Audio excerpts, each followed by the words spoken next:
Revenue ജില്ലാ school കായികമേള നടക്കുന്ന കുന്നംകുളം സിന്തറ്റിക് സ്റ്റേഡിയത്തിന് മുൻപിൽ തൃശൂർ ജില്ലാ കായികാധ്യാപക സംഘടനയുടെ പ്രതിഷേധം. സർക്കാർ എയ്ഡഡ് വിദ്യാലയങ്ങൾക്ക് ബാധകമാക്കിയ കായികാധ്യാപക സംരക്ഷണ ഉത്തരവ് പുനഃപരിശോധിക്കുക. UP ഹൈസ്കൂൾ തസ്തിക നിർണയ മാനദണ്ഡങ്ങൾ കാലോചിതവും ശാസ്ത്രീയവുമായി പരിഷ്കരിക്കുക.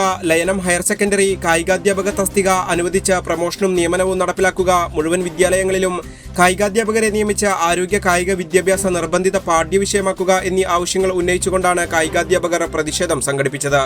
പ്രതിഷേധ സൂചകമായി കായികാധ്യാപകർ കറുത്ത വസ്ത്രം ധരിച്ചുകൊണ്ടാണ് എത്തിയത്. ഈ കഴിഞ്ഞ ഏപ്രിൽ മാസം മുതൽ കായികാധ്യാപകരെല്ലാം തന്നെ കുട്ടികളോടുകൂടിയായിരുന്നു. കുട്ടികളുടെ കാര്യങ്ങൾ നോക്കി കുട്ടികൾക്ക് നല്ല ട്രെയിനിങ് നൽകി ഈ ഒരു മേളയ്ക്ക് വേണ്ടി ഒരുക്കിക്കൊണ്ടിരിക്കുകയായിരുന്നു. ഇപ്പോഴും കായികാധ്യാപകർ പറയുന്നത് ഒറ്റ കാര്യം മാത്രം, നല്ല രീതിയിൽ മേളം നടത്തിക്കൊടുക്കും. നമുക്കറിയാം, ഏതെങ്കിലും നല്ലൊരു മാച്ച് നടക്കുമ്പോൾ ആ മാച്ചിന്റെ കൂടെ അവരുടെ കോച്ച് ഉണ്ടായിരിക്കുക എന്നുള്ളത് വളരെ പ്രധാനപ്പെട്ട ഒരു കാര്യമാണ്.